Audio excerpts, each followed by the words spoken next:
কুসুমপুর গ্রাম। এই গ্রামে বাড়ি একজন দয়ালু মাঝির, নাম হরিদাস। আর হরিদাসকে নিয়েই আমাদের আজকের গল্পটি, বাদলা রাতে মাছ ধরতে গিয়ে। আজকের গল্পটি একটি সাজানো গোছানো গল্প। গল্পটির স্থান, কাল, চরিত্র সবকিছুই কাল্পনিক। তো চলুন শুরু করছি আজকের গল্প, বাদলা রাতে মাছ ধরতে গিয়ে। সকাল থেকেই ভারী মাত্রায় বৃষ্টি হচ্ছিল। বিকেল নাগাদ বৃষ্টি কিছুটা থেমেছে, আর এই টিপটিপ বৃষ্টির মাঝেই হরিদাস নৌকা নিয়ে ঘাটে বসে আছে। নৌকার ছাউনির মধ্যে টিম টিম করে জ্বলছে একটি লণ্ঠন। হরিদাস একজন জেলে হলেও গ্রামের মানুষগুলোকে তিনি মাঝে মধ্যেই বিনে পয়সায় নদী পার করিয়ে দেন। তাকে গ্রামের সবাই শুধু একজন জেলে নয়, ভালো মানুষ হিসেবেই জানত। হরিদাস নদীর ঘাটে নৌকোতে বসেছিলেন। ঠিক সেই সময়ে নরসিংহ বুড়ো এসে হাজির হলো হরিদাসের সামনে। হরিদাস বাবা, আমাকে একটু নিয়ে চল না, আমার নাতি যে খুব অসুস্থ। চলো কাকা, নৌকা তো তোমাদের জন্যই। আমি থাকতে তোমাদের কোনো চিন্তা করতে হবে না। ভগবান তোর মঙ্গল করুক বাবা, মঙ্গল করুক। তুই আছিস বলেই আমরা গ্রামের মানুষ এত ভালো আছি। নরসিংহ বুড়ো নৌকাতে উঠলেন, পা দুটো ছড়িয়ে নৌকাতে বসবেন, এমন সময় একজন গর্ভবতী নারীকে নিয়ে দুজন মাঝবয়সী মহিলা নদীর ঘাটে এলেন। তারা এসে হরিদাসের নৌকার কাছে দাঁড়ালো। এক অদ্ভুত দৃষ্টিভঙ্গি তাদের, আস্ত গম্ভীর মুখ তাদের। দেখে যেন মনে হচ্ছিল বেশ চিন্তিত তারা। দাদা, আমার দিদির পেটের ব্যথা শুরু হয়েছে, আমাদের খুব জলদি ওপারে যেতে হবে।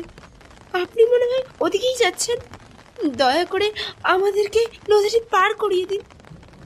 হ্যাঁ, এসো এসো, ভয় পেও না, যত জলদি জলদি পারি নিয়ে যাব। তারা নৌকাতে উঠে বসলেন। নৌকা চলতে শুরু করল। হরিদাসের আজ অনেক দায়িত্ব। এই গর্ভবতী নারীকে সামনের গ্রামে নামিয়ে দেওয়া, সেই বৃদ্ধকে তার অসুস্থ নাতির কাছে পৌঁছে দেওয়া, এটা ভেবেই হরিদাস নৌকা বইছিল। গেম খেলেই আয়, সীমাহীন মজা। বাংলাদেশ ও ভারতের অন্যতম জনপ্রিয় ও নির্ভরযোগ্য গেমিং অ্যাপ বেটজিলি নিয়ে এলো চমৎকার সব অফার। সাইন আপ করলেই পাচ্ছেন 1111 টাকার ফ্রি বোনাস, জন্মদিনে 5000 টাকা পর্যন্ত মেগা গিফট, 500 টাকা ডিপোজিটে 25টি ফ্রি স্পিন এবং প্রতি ডিপোজিটে 5% এক্সট্রা বোনাস, 700 টাকা ডিপোজিটে 300 টাকা বোনাস, ফেসবুকে রিভিউ বোনাস 150 টাকা, জেডিবিতে প্রতিদিন 300% বোনাস, 1400% সাপ্তাহিক মেগা স্লট বোনাস, সর্বাধিক দ্রুত এবং নিরাপদ লেনদেন, বাংলাদেশে বিকাশ, নগদ, রকেট উপায় ট্রান্সফার। এখনই পিন করা কমেন্ট থেকে বেটজিলি অ্যাপে রেজিস্ট্রেশন করুন এবং শুরু করুন আপনার গেমিং অ্যাডভেঞ্চার। কিছু দূর যেতেই একজন ছেলে দৌড়ে এসে নদীর পাশে দাঁড়ালো, হাতে বাজারের একখানা ব্যাগ। ছেলেটা হরিদাসের নৌকা দেখে চিৎকার করে বলল, ও হরিদাস দা, দাঁড়াও দাঁড়াও, বাসায় মা একা আছে গো, দয়া করে একটু পার করে দাও, বড্ড দেরি হয়ে গেল গো। তোর মা নিশ্চয়ই চিন্তা করছে রে, দাঁড়া দাঁড়া, তোকে আর ফেলে রেখে যায় কি করে। হরিদাস হাসি মুখে নির্মলকেও তুলে নিল। সে যেন সবার উপকারে আসে, তার মধ্যে কোনো অহংকার নেই। মানুষের উপকার করা তার নিতান্তই সঙ্গী। হরিদাস সবার প্রথমে পাশের গ্রামের গর্ভবতী নারীকে এবং তার সঙ্গে যারা ছিল তাদেরকে নামিয়ে দিল। সাবধানে যেও, ভগবান তোমার সন্তানের মঙ্গল করুক। হরিদাসদা, তুমি আজ আমার দিদির জন্য অনেক উপকার করলে গো। এই নাও কিছু পয়সা নাও। ছি ছি, এ কি বলছো গীতা?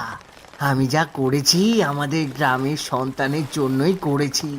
রাতে নদী পার করানো পয়সার ব্যাপার না, মানুষ মানুষকে সাহায্য করে, এটাই আমি ছোটবেলা থেকেই শিখেছি। আমাদের হরিদাসের মনে দেবতা আছে বটে, এমন ভালো মানুষ আমাদের গ্রামে আছে বলেই আমরা এখনো বিপদ আপদ থেকে উদ্ধার হই। নরসিংহ বুড়োর কথা শুনে হরিদাস কিছুটা খুশি হয়। এরপর হরিদাস আবারও নৌকা বাইতে শুরু করে। ধীরে ধীরে নৌকাটি নদীর উপরে এসে থেমেছে। হরিদাস বাঁশ দিয়ে নৌকার ঘাটে লাগিয়ে দাঁড় করিয়ে দিল। নির্মল আর নরসিংহ বুড়ো নামতে নামতে বলে, আরে হরিদাস, তুই না থাকলে এই বয়সে নদী পার হওয়াটা স্বপ্ন ছিল রে। এইটা রাখো দাদা, রাত বিরেতে তোমার কষ্টটা তো মিথ্যে না। ধুর নির্মল, তুই আবার টাকা দিচ্ছিস কেন? আমি কি কখনো টাকা নিয়ে পার করেছি তোদের?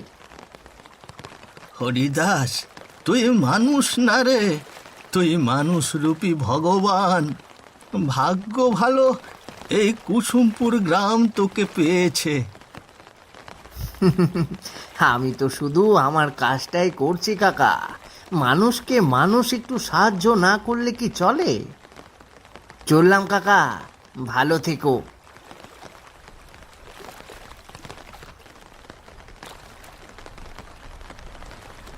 হরিদাস নদীর মাঝখানে এসে জাল দিয়ে মাছ ধরতে লাগে। বৃষ্টি থামার কোনো নামই নেই। আকাশে হরম হরম করে বিজলি চমকাচ্ছে। পাশে একটি কাকপক্ষীও নেই। মাঝে মাঝে ভেসে আসছে শেয়ালের ডাক। তার মাঝে শোঁসো করে বাতাসের তীব্রতা। হরিদাস মাঝ নদীতে হাঁটে। আজ বেশ ভালোই মাছ পেয়েছে হরিদাস। হরিদাসের একেবারেই লোভ লালসা নেই। এই কয়েকটা মাছ পেয়ে সে বেশ খুশি। জালটি রেখে সে যখন রওনা দেবে বাড়ির উদ্দেশ্যে, নদীর পাড় থেকে ভেসে এলো আর একজনের কণ্ঠস্বর। আরে ও মাঝি, নদীটা পার করিয়ে দাও গো, বড় বিপদে পড়েছি। দূর থেকে লোকটির চেহারা একেবারেই বোঝা যাচ্ছিল না। হরিদাসের দয়ার শরীর। সে কোনো কিছু না ভেবেই এগিয়ে গেল লোকটির দিকে। যেতেই হরিদাস লক্ষ্য করল নদীর পাড়ে ৩-৪ জন মানুষ হাতে একটি লণ্ঠন নিয়ে দাঁড়িয়ে আছে। একটু খাড়াও দাদা ভাইরা, আমি আইতেছি। হরিদাস নৌকাটি নিয়ে তাদের দিকে এগিয়ে গেল। কাছে যেতেই দেখা গেল সদ্য বিয়ে করা বর আর বউ, পাশে দাঁড়িয়ে একটি ছেলে। বউটির পরনে লাল শাড়ি, শরীরে বেশ গহন। পাশে থাকা ছেলেটি একটি ছাতা হাতে ধরে আছে। ছাতার নিচে দাঁড়িয়ে আছে নতুন বউ। বিয়ে করে ফিরছি দাদা ভাই, এই বৃষ্টির মধ্যে একটা নৌকাও পাচ্ছি না, সেই কতক্ষণ থেকে দাঁড়িয়ে আছি। আমাদেরকে একটু ওই কুসুমপুরে নামিয়ে দাও গো দাদা, টাকা যা চাও তাই নেবে। না না, টাকা দিতে হবে না, কিন্তু রাত তো অনেক হয়েছে। আর দেখছিনি তো দাদা বাবুরা, আজ দুর্যোগের রাত। ভাবলুম বাড়ি ফিরে যাব। গিন্নি যে অপেক্ষা করছে দাদা ভাই। মানুষের বিপদে পাশে থাকলে ভগবান মঙ্গল করে। এইটুকু উপকার আমাদের করো দাদা ভাই। তুমি তো জানোই এত রাতে আমরা আর নৌকো পাবো না। আচ্ছা ঠিক আছে, উঠুন। তারা আর দেরি না করে নৌকাতে উঠে পড়ল।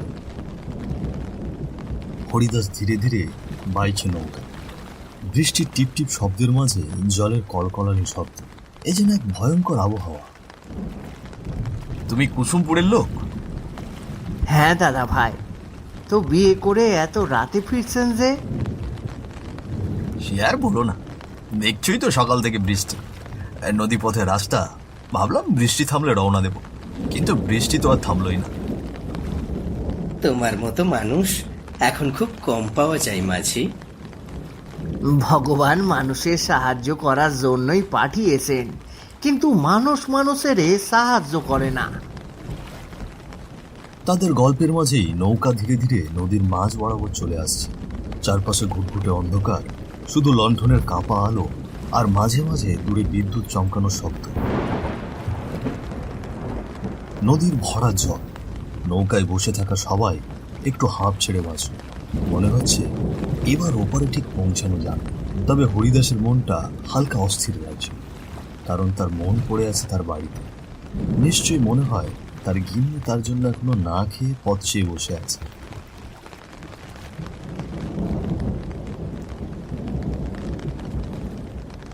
ওই সামনে একটা কি নৌকা দেখা যাচ্ছে? হ্যাঁ রে, ঠিক বলেছিস, একটা নৌকা এদিকেই তো আসছে। আলু কম, ভালো করে তো দেখাও যাচ্ছে না। নৌকাটা একটু একটু করে এগিয়ে আসছে তাদের নৌকার কাছে।